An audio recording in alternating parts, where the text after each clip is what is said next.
Hi, babes. Relax ka lang dyan. Yeah. Yeah. May question ako. Ano?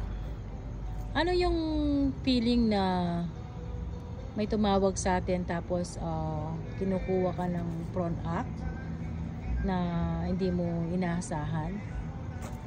Siyempre, masaya ako na napansin ako, may nakapansin sa akin para mag-entertain ng tao, especially singing as a special guest for Rachel Alejandro and David Pomeranz.